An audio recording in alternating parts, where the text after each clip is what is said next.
Generali Evariste Ndayishimiye ntatora itiro mu gihe azi neza ko Generali Arengiyome Bunyoni yoba agihema umwuka w'abazima.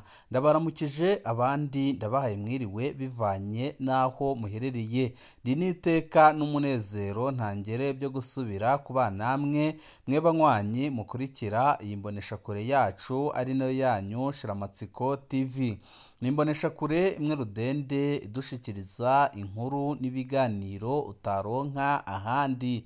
Uyu ni umwanya w'amakuru agezweko ari kuvugwa ngaha mu gihugu c'u Burundi, aho ino mboneshakure yacu ari nayo yanyu Shiramatsiko TV ibategurira amakuru ahambaye cane aba ari kuvugwa mu bisata bitandukanye, aho twibanda cane cane ku makuru aba ari kuvugwa ku gateka kazina muntu, aba ari kuvugwa mu butungane, aba ari kuvugwa mu cibano, aba ari kuvugwa ku mbuga ngurukana bumenyi, aba ari kuvugwa muri politike ndetse n'andi yose mutamenye muba mwaranyegejwe turatohoza amaze tukabashikiriza ido n'ido.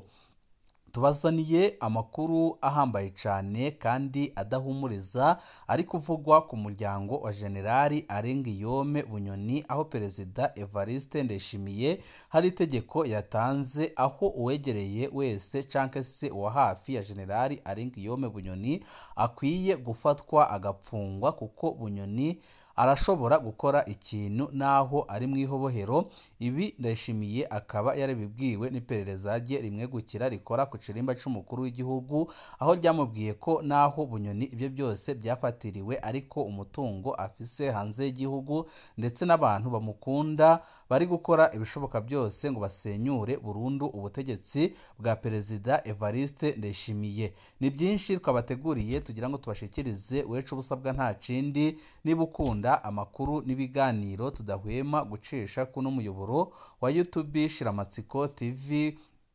Ico busabwa nta kindi ni ugupyondako niba utarabyondako, kugira ngo uko dushize ko amakuru n'ibiganiro bene nk'ibi ujye uba uwa mbere mu gushikirwa nabyo.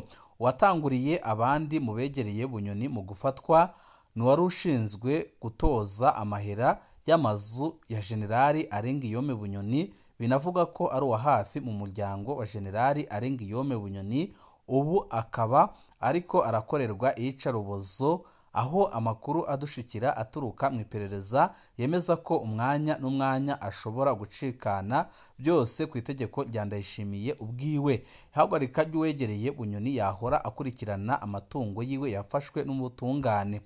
Bujumbura kuwa mbere Nyakanga 2025, Donasiye Bonicura aturuka mu mutumba Matyazo mu karere ka Mwaro mu ntara ya Gitega hagati mu Burundi yarahagaritswe ku w'Imana kuwa 24 Myandagaro 2025 mu Kinindo mu bumanuko bwa Bujumbura, umugwa mukuru w'ubutunzi. Uwo afatwa nk'uwegereye cyane Generali Arengiyome Bunyoni niwe yaraba mwibanga amazu yiwe kandi yarafashwe n'ubutungane. Ubu apfungiwe mu gasho k'igendereza ry'igihugu. Donasiye Bonicura yari azwi mu begereye Generali nk'umukomisiyoneri wiwe, niwe yaraba amazu yogura akayasubiramwo akaduza amafaranga buri kwezi. Ibyo bikorwa yoba yarabibandanije n'inyuma y'ihagarikwa ry'uwakoze ari umukoresha wiwe. Amasoko yegereye iyo dosiye yemeza ko Bonicura yikekwa ko yabandanije atoza amafaranga yo gukotesha amazu menshi. Amafaranga akaba atigeze ashira ku bubiko bwa sentare idasanzwe nk'uko bitegerezkanwa mu ngingo z'ubutungane, n'aho ari remetanya ryakorewe Bunyoni. Ahagarikwa ryo mu Kinindo n'irekurwa ry'iyamirizwa ry'umunyekongo. Yahagaritswe mu Kinindo hagati y'isaha 9 n'icumi z'umuhingamo.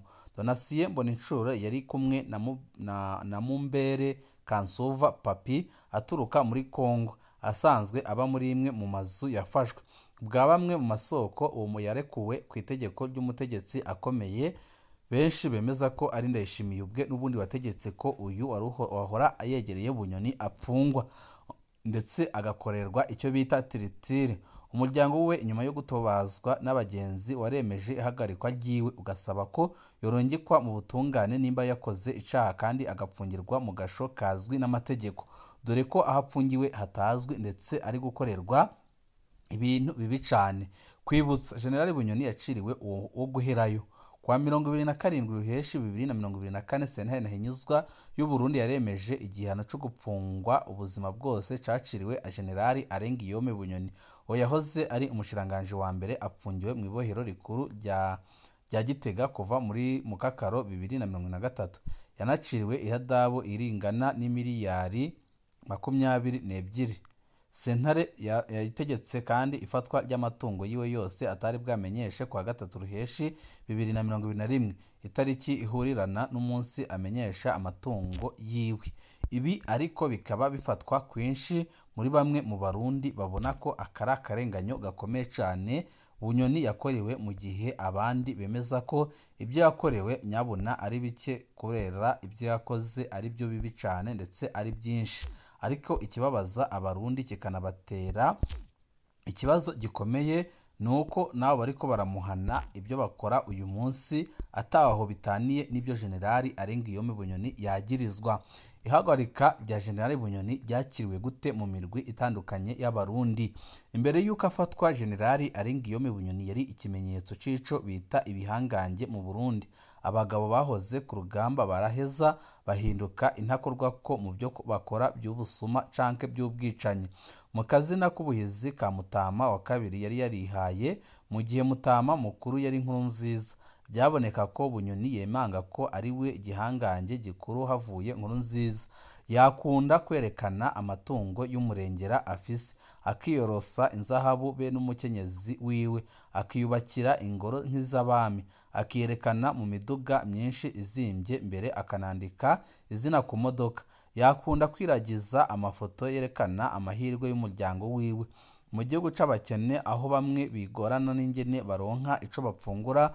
Bunyoni yatanga ishusho ry'abategetsi biharije amatungo y'igihugu. Ifatwa ry'umuntu nk'uwo ntirishobora kurengana nk'ikintu gisanzwe. None ryoba ryakiriwe gute mu mirwi itandukanye y'Abarundi? Abatavuga rumwe n'ubutegetsi baranezerejwe n'ihagarikwa rya Bunyoni. Mu nyandiko, mu biganiro, mu matangazo, abatavuga rumwe n'ubutegetsi bwa CNDD baremanga ko bashimishijwe n'ifatwa rya General Bunyoni. Izina rya Bunyoni ryibutsa benshi muri bo ababo bishwe, banyurujwe canke bahohotewe mu kiringo ca gatatu. Mu gihe Perezida Nkurunziza atakiriho, Bunyoni niwe yambaye amagorwa abatavuga rumwe n'ubutegetsi babonye mu kiringo ca gatatu. Impunzi zimubonamwo uwazitujije mu gihugu cazo. Abatavuga rumwe n'ubutegetsi babona Bunyoni nka Urakigongwe, kizigenza w'abicanyi bamaze abantu kuva muri 2005. Ntibitangaje ngo abo bose banezerezwe bumvise ifatwa rya Mutama Bunyoni. Mu mashirahamwe yigenga aharanira agateka kazina muntu nabo bakiriye neza ifatwa rya Bunyoni, ariko basaba ko bo bakaba barababajwe cane no kubona ibyaha yagirizwa rwose atacaha na kimwe kijanye no gusesa amaraso yigeze abazwa, ahubwo bikaboneka neza ko yigijwe ku ruhande kugira ngo areke kubangamira Ndayishimiye mu by'ukuri atari ubutungane bashakaga gutanga. Abasendefede baracibaza iyo bizaherera ibya Bunyoni. Kuva Bunyoni afashwe agacirirwa uwo guherayo, abanywanyi ba CFD bari mu gacerere. Ku mbuga ngurukana bumenyi ntaco bavuga. Abahora bishongora mu gutukana ntaco bavuga. Babona umukino batazi iyo uzohereza. Ntibazi ko Bunyoni nawe bagiye kumwita umwansi w'igihugu akorana n'abakoroni. Baribaza nimba koko hazobaho urubanza canke rwo kurenganura Bunyoni, kuko biboneka neza ko urwabaye ari urwo kumurenganya ndetse ari remetanya yakorewe. Benshi baranibaza nimba Bunyoni azijana canke ko Perezida Ndayishimiye ategekanya gufata ibindi bihangange. Impande zishamiranye nazo biraboneka ko zibandanya kwiyongera mu mugambwe, ndetse benshi bakivuga ko ibiriko biraba biteye ubwoba, bishobora no gutuma Uburundi busambuka, ndetse benshi bakemeza ko ibara rishobora kugwa umwanya uwari wose. Gutembagaza ubutegetsi uruhande rw'abitwa ko begereye perezida Ndayishimiye rurashima ifatwa rya Bunyoni, babona ko rizotuma Ndayishimiye yiganza akagira ubutegetsi bwose atawumuvuguruza, ariko urwo ruhande nyine rurafise ubwoba ko abashigikiye Bunyoni bashobora kwihora. Abo kwa Ndayishimiye baratinya ko hashobora kwaduka abagerageza gutembagaza ubutegetsi, ariko bakizera ko atawo bishobora adashigikiwe na General Prime Niyongabo arongoye igisirikare. Kuba perezida Ndayishimiye aherutse kongera gukora ikosa ryo kurungika abasoda b'u Burundi muri Kongo nabyo bishobora gutuma ibintu bikomera. Uko inzego zubatse kugeza ubu, urupfu rwa Ndayishimiye rwoha amahirwe menshi abegereye Bunyoni gufata ubutegetsi atani ibyo gutembagaza ubutegetsi barinze gukora. Igihumuriza bo kwa Ndayishimiye ni uko Bunyoni azwi nabi cyane mu makungu, kandi n'abasenfede ubwabo bakamufata nk'umuntu yishima abasuzugura. Hari n'abavuga ko byoba byiza abashigikiye Bunyoni biyerekanye bose maze Ndayishimiye akabikura ko bose, ariko ubu ngubu bose barinyegeje, ndetse abashigikiye Bunyoni nta nibo bereka Ndayishimiye ko bamushyigikiye. Uruhande rwa Bunyoni rugizwe ahanini n'abavuga ko bari mu iragi rya Nkurunziza, ni narwo ruhande rubonekamwo benshi mu bavugwa mu mabi yo gusesa amaraso, intagondwa ziterekwa imigenderanire myiza n'u Rwanda, abaterekwa gusubira kubona abatavuga rumwe n'ubutegetsi n'abaharanira agateka ka muntu bahunguka bakagaruka mu Burundi. Bunyoni ntibamukunda cyane, ariko ifatwa ryiwe baribona ko rije kubaca intege.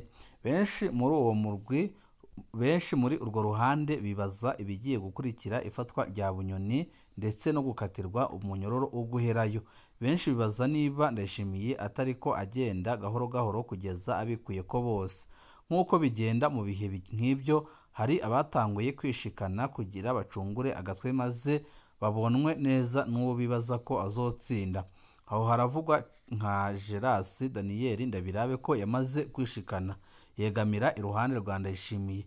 Imvugo Wirinyamitwe aherutse gukoresha mu gutuka abasaba ko uburenganzira bw'umuryango wa Bunyoni bwubahirizwa ndetse akareka gufatirwa amatungo ye, nayo irerekana ko ariko arifatanya na Ndayishimiye. Perezida arabanje wese ndi kumwe na Bunyoni. Ibi nibyo nyine yashatse kugaragaza. Benshi baremeza ko ibi bintu bishobora kugira ingaruka zikomeye cyane ku butegetsi bwa Perezida Evariste Ndayishimiye. Amatati ya Nkurunziza na Rajabu yatumye abasefede biga kwiyorobeka cyane. Ntawuvuga ntawerekana neza aho ahagaze. Uzonesha niwe bazokurikira. Ndayishimiye akanesha bazomukurikira. Bunyoni akanesha bazomukurikira. Ikibazo nyamukuru Evariste Ndayishimiye agiye kugira nico kumenya abo bari kumwe koko, kuko abafatiye ku byabaye kuri Rajabu abatamushigikiye nibo bagiye gufata iya mbere mu guhagayagiza Ndayishimiye. Abashigikiye Bunyoni nibo bazoja imbere mu kwerekana ko bashigikiye Ndayishimiye, gutyo bamugwanirize mu nzego mu ruyeri rwinshi nk'uko bimaze kugaragara, aho Ndayishimiye yafashe icyemezo cyo kugandagura Generali Arengiyome Bunyoni, ariko akabikora abanje kumuca amaboko. Ariyo mpamvu ubona ariko arapfunga abamwihora bamwegereye, ndetse amakuru adushikira akavuga ko azakurikizaho abo mu muryango we ataretse n'umutambukanyi we. Umuryango wa Bunyoni waratahuye agahotoro ico ari cyo. Umurwi wa gatatu ni umuryango wa Generali Bunyoni. Ni umuryango munini, uretse urugo rwiwe hazamwo inshuti nyinshi z'umukenyezi wiwe n'abegereye. Benshi muri bo bari bafise ububasha bukomeye, bamwe bahora bavugwa mu mabi menshi kandi bakaba intakorwako. Mu begereye Bunyoni hari harimwo n'abarongoye amasengero yegukira Bunyoni n'umukenyezi wiwe. Aha nta wakwibagira ko Bunyoni akoresha abantu batari bake mu rudandaza rwiwe.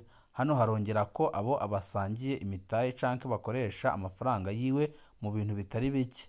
Ntawe kibagira kandi ko Bunyoni yagiye ku rugamba afise ingabo ziwe, ko hariho abo yagiye aranyegeza mu nzego zitandukanye nk'inderetsi ziwe. Abo bose bari mu bumiwe n'ifatwa ndetse n'ifungwa n'urubanza yaciriwe. Bose bariko barahura n'ingorane zikomeye cyane. Mu muryango naho hari abariko bariyamiriza icese intwaro y'agahotoro ya Ndayishimiye, abiyamiriza ihonyangwa ry'amategeko, abavuga ko abafasha Burundi bakwiriye gufata ibihano n'ibindi. Imvugo yahora ikoreshwa n'abatavuga rumwe n'ubutegetsi ubu iriko yumvikana mu muryango wa Bunyoni. Mu muryango ni naho hari abagabisha ibindi bihangange ko ibiriko birashikira Bunyoni n'abandi bitazobasiga. Bisa nk'uko umuryango wa General Bunyoni woba uhejeje kwikangura ubu nyine ukaca ubona iyindi sura y'u Burundi uwo muryango utaruzi. Ubu niho ukimenya ubwoba buri mu Burundi, ubutungane budakora, iterabwoba ry'inzego z'iperereza, imiryango ibaho mu bwoba itazi ababo iyo bapfungiwe, inyagwa ry'amatungo y'abantu atacamira, inzego zibesha ko zigenga kandi zikoreshwa. Umuryango ntuzi ko Bunyoni ari mu bubatse iryo terabwoba mu Burundi. Ubutigu bwageze kwa Ndayishimiye. Perezida Ndayishimiye amaze imyaka igera muri 5 n'iminsi irenga akarira abacamanza ko barenganya abanyagihugu, ariko uko yigenje muri dosiye ya General Bunyoni byeretse abarundi Perezida Ndayishimiye uwo ari we by'ukuri. Aho bigeze abarundi baramaze kubona ko atakuri akoresha. Benshi baramaze kubona ko ibyo avura avuga ku bacamanza ngo ntibakora neza nyabuna ari we ubaha impigi, kuko ko yigenje kuri dosiye ya General Arengiyome Bunyoni birateye ubwoba ndetse birashavuje cyane. Ibihe byiza nibyo ndabipfurije banywanyi bacu, mudahwema kutwereka ko mubana natwe umunsi ku munsi. Mu kandi kanya karibuze turaza tubaha andi makuru ahambaye cyane, aho tuza kugumya tugaruka ku izi nkuru zibana General Bunyoni, aho umuryango we ugiye gutangira guterwa ubwoba kugeza naho umutambukanyi we nawe umwanya n'umwanya ashobora gupfungwa. Ibi byose bikaba byatanzwemo itegeko na Ndayishimiye afatikanije n'umutambukanyi we Angeline Ndayubaha. Biboneka neza ko Angeline Ndayubaha ari utwara igihugu muri no minsi ndetse ari ufata ingingo zikomeye cyane. Ibi byose bikerekana iterabwoba riri mu gihugu cy'u Burundi.